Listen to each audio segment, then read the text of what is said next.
Good morning बच्चों। आज के इस रिवीजन सेशन में आप सभी का स्वागत है। आज मैं आपको जिस पाठ का रिवीजन करवाने जा रही हूँ उसका नाम है रैदास के पद। आइए सबसे पहले हम कवि के बारे में जान लेते हैं। रैदास का जीवन परिचय। संत रविदास का जन्म सन 1388 को बनारस में हुआ था। रैदास कबीर के समकालीन हैं। उनका विश्वास था कि ईश्वर की भक्ति के लिए सदाचार परहित भावना का पालन करना अत्यावश्यक है। आज भी संत रैदास के उपदेश समाज के कल्याण तथा उत्थान के लिए अत्यधिक महत्वपूर्ण है। उनके पिता संतोख दास जी जूते बनाने का काम करते थे। रविदास जी को बचपन से ही साधु संतों के प्रभाव में रहना अच्छा लगता था।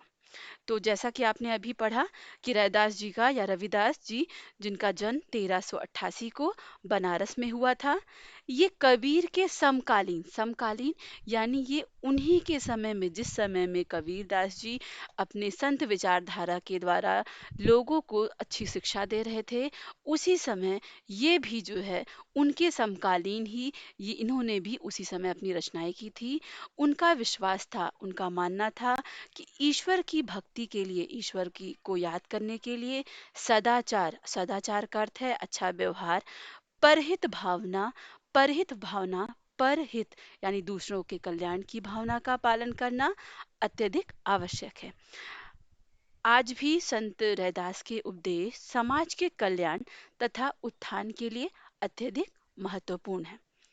इनके पिता संतोष दास जी जो कि जूते बनाने का काम करते थे। रविदास को बचपन से ही साधु संतों के प्रभाव में रहना अच्छा लगता था। आइए अब हम कविता शुरू करते हैं। अब कैसे छूटे राम नाम रट लागी, प्रभु जी तुम चंदन हम पानी, जाकी अंग अंग बास समानी। प्रभु जी तुम घन बन हम मोरा, जैसे चितवत चंद चकोरा। प्रभु जी तुम दीपक हम बाती, जाकी ज्योति बरै दिन राती। प्रभु जी तुम मोती हम धागा, जैसे सोनहि मिलत सुहागा।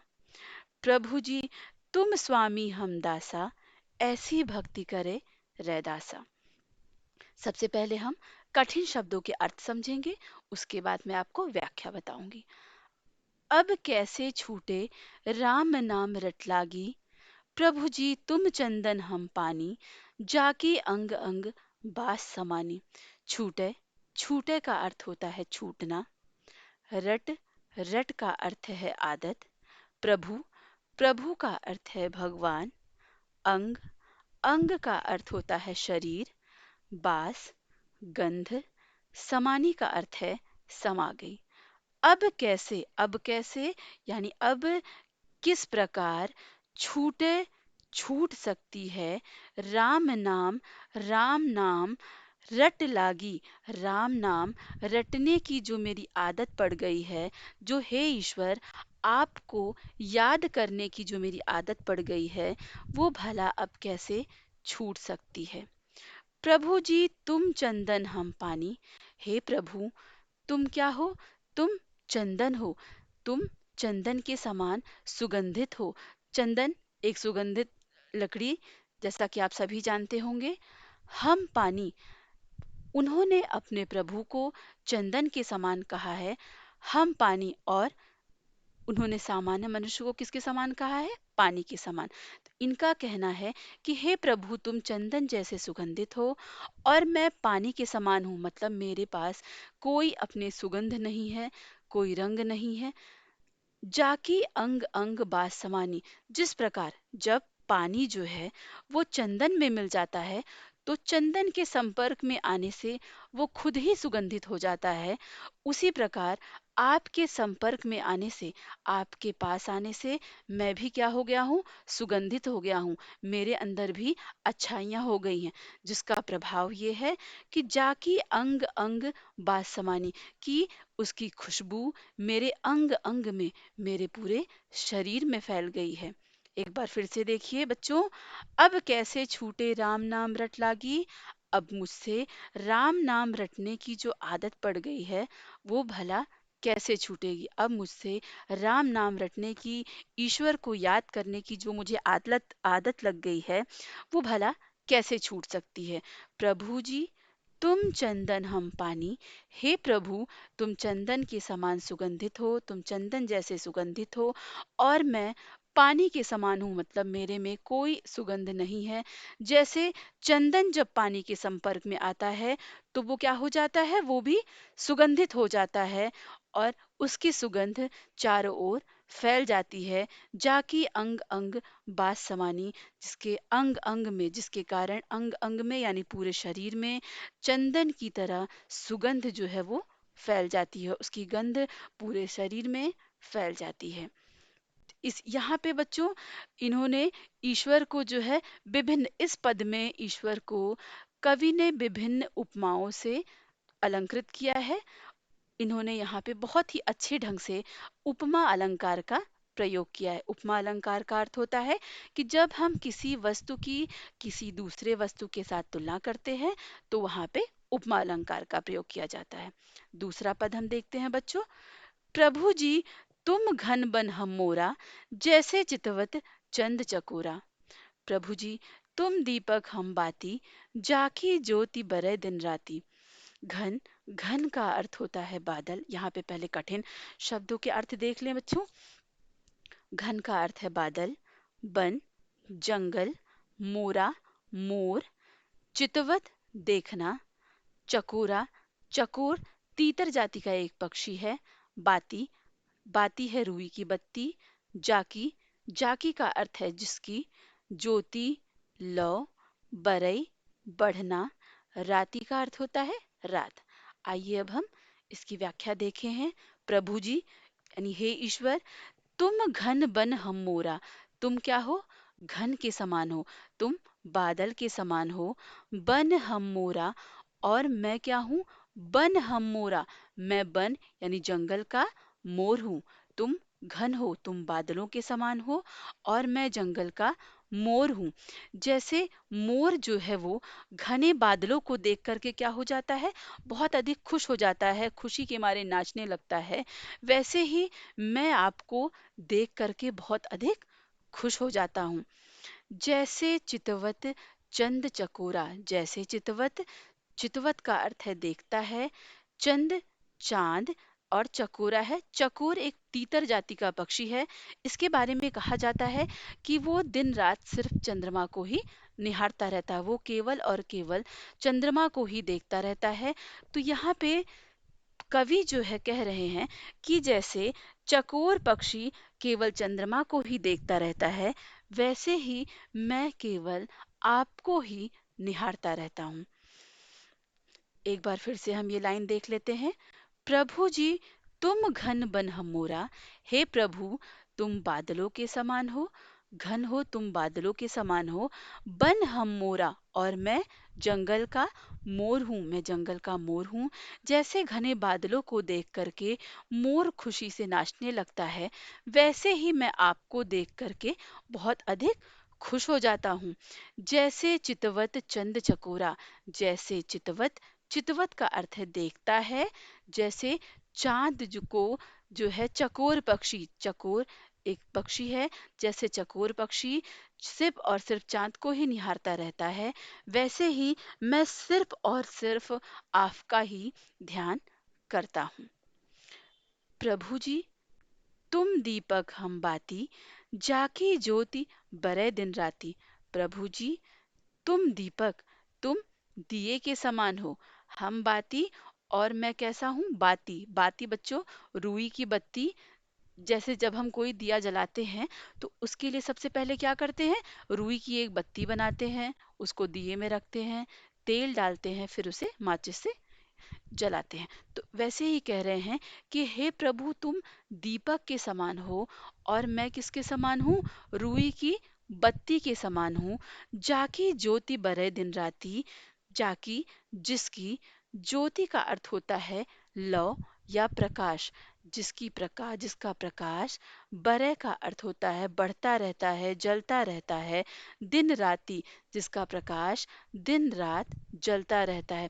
जैसे दिए के संपर्क में आकर बत्ती जो है वो दिन राति जलती रहती है, वैसे ही आपके संपर्क में आने के बाद मैं आपकी भक्ति में दिन रात जलता रहता हूँ।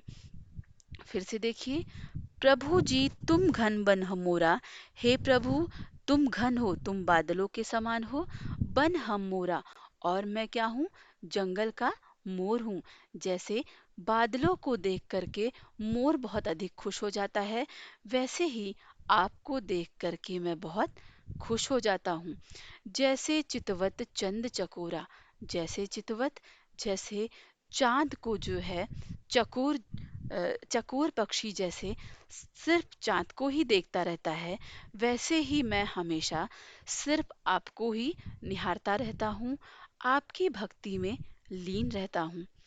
प्रभु जी तुम दीपक हम बाती, हे प्रभु तुम दीपक के समान हो, तुम दीपक की तरह हो, और मैं रुई की बत्ती की तरह हूँ।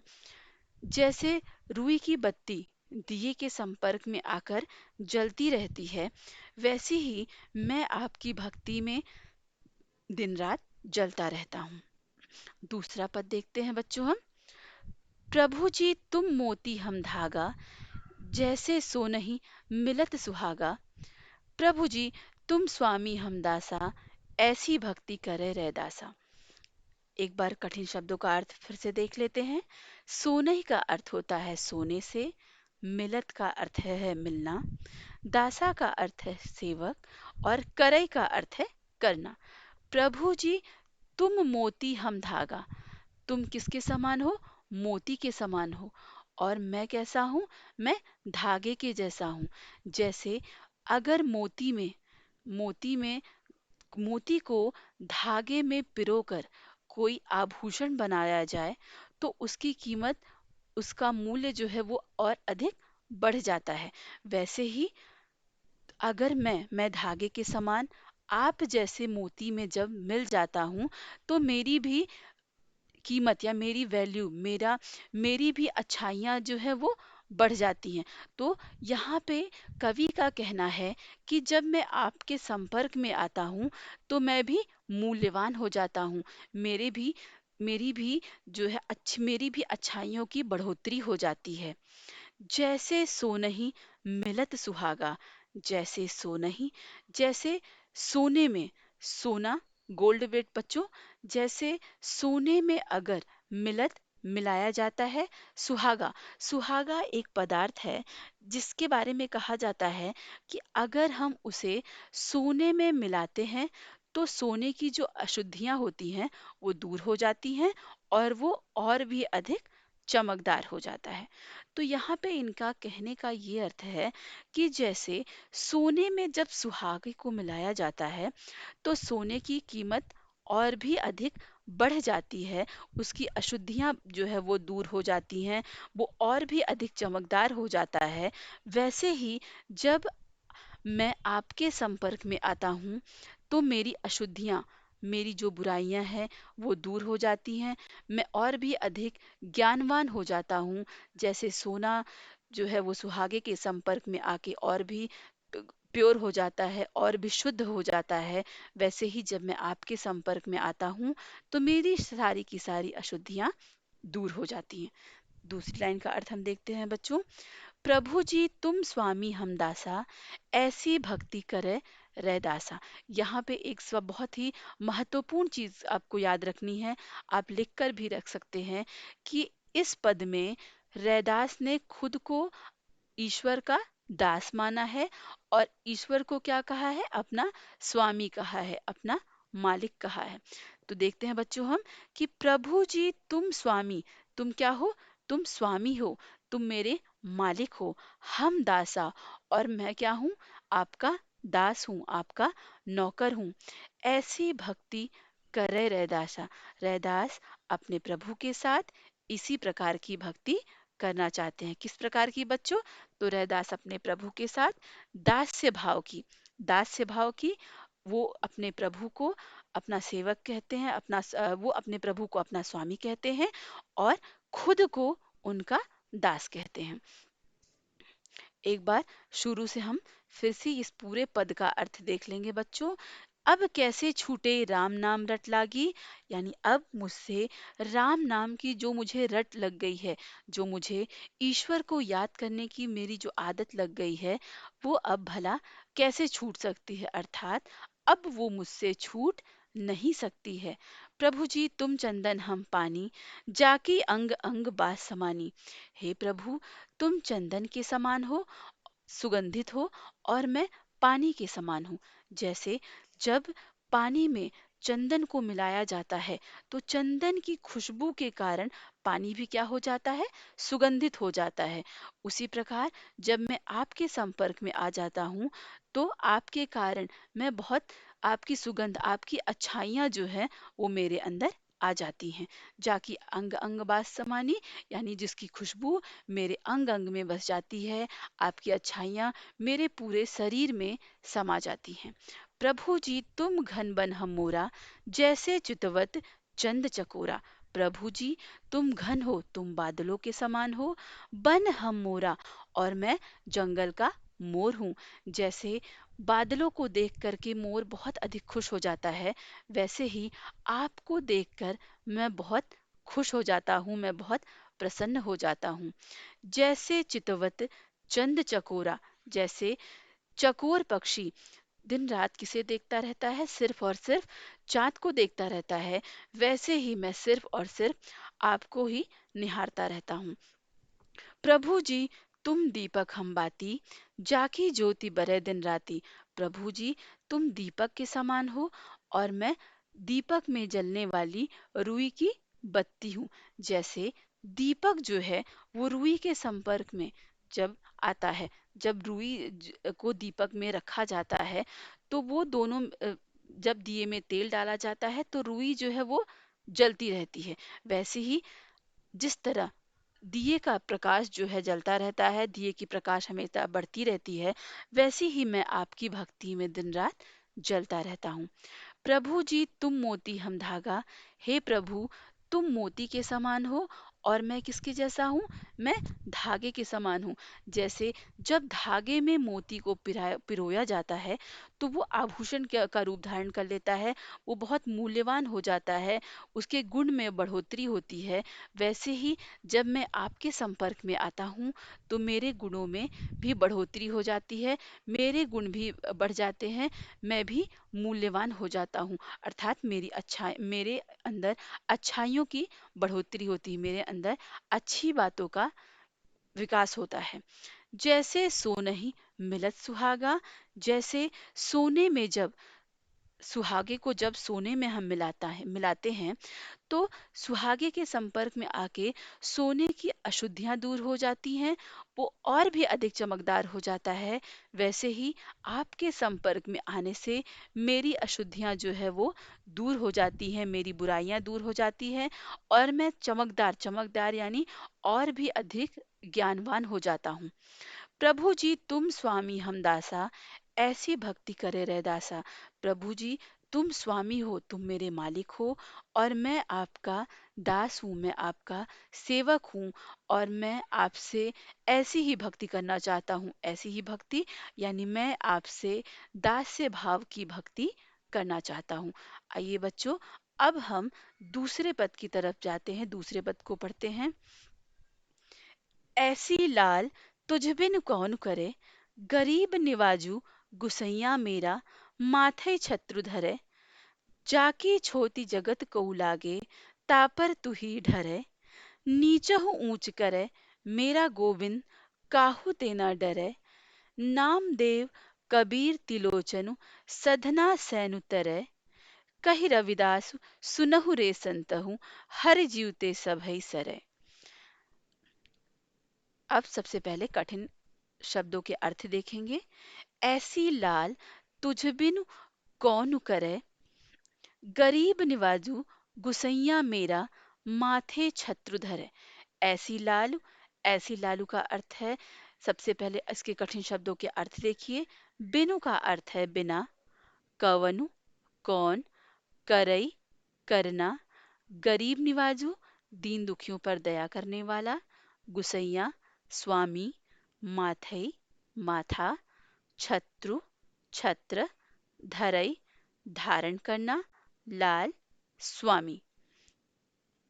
अब हम इसका अर्थ देखते हैं बच्चों।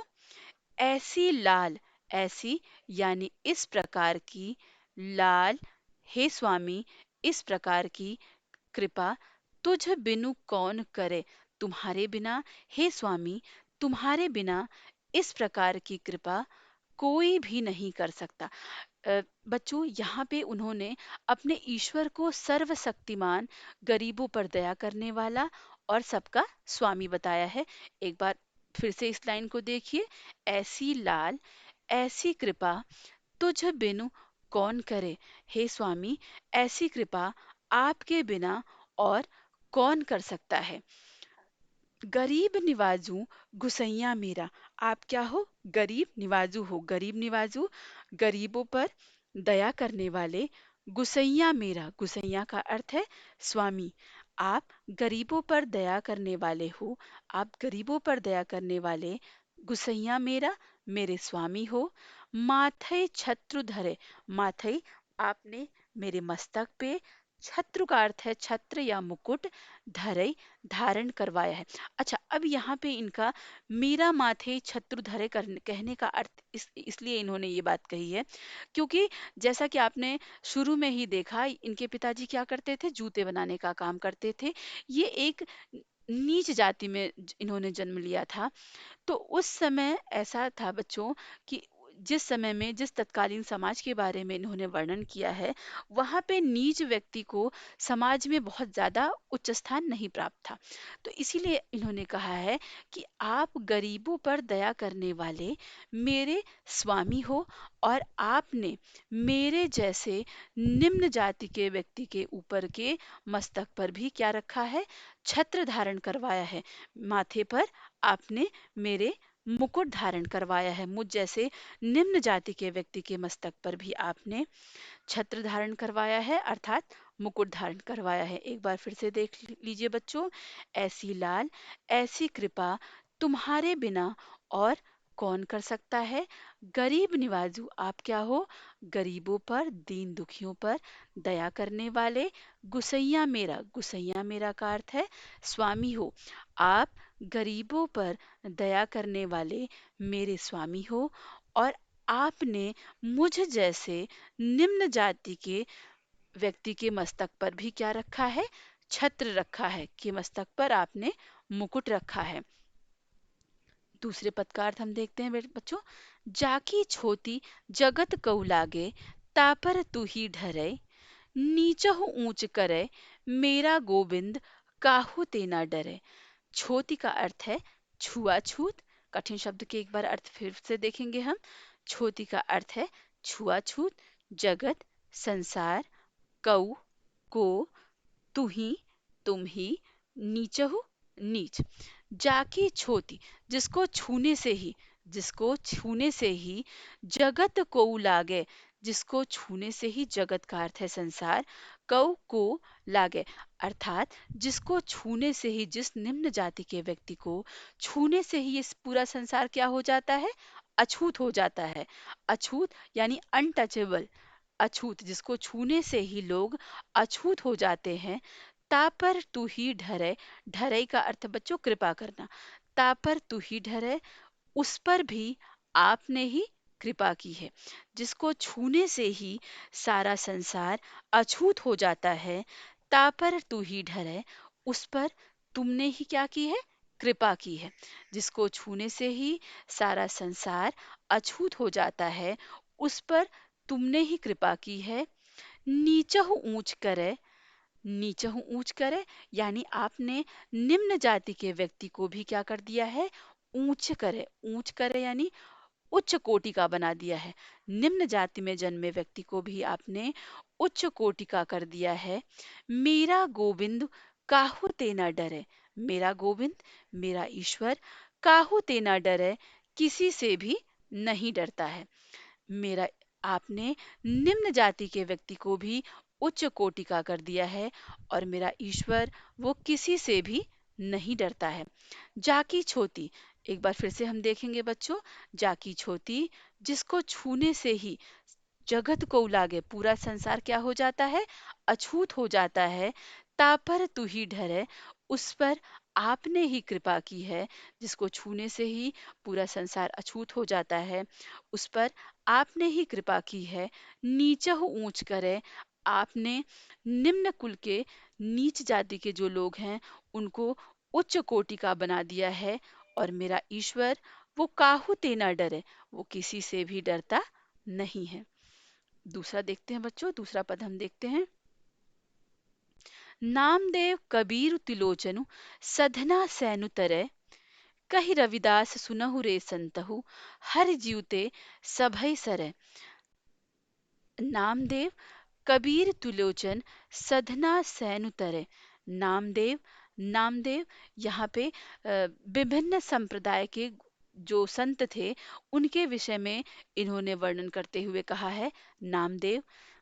यहाँ पे एक बात ध्यान में रखना है बच्चों कि इस लाइन में जिन जिन व्यक्तियों के नाम दिए गए हैं, जैसे नामदेव, कबीर, तिलोचन, सधना, सैनु, ये सभी निम्न जो है निम्न जाति में इन्होंने जन्म लिया था, लेकिन प्रभु की कृपा से ही ये उच्च कोटि के संत बने।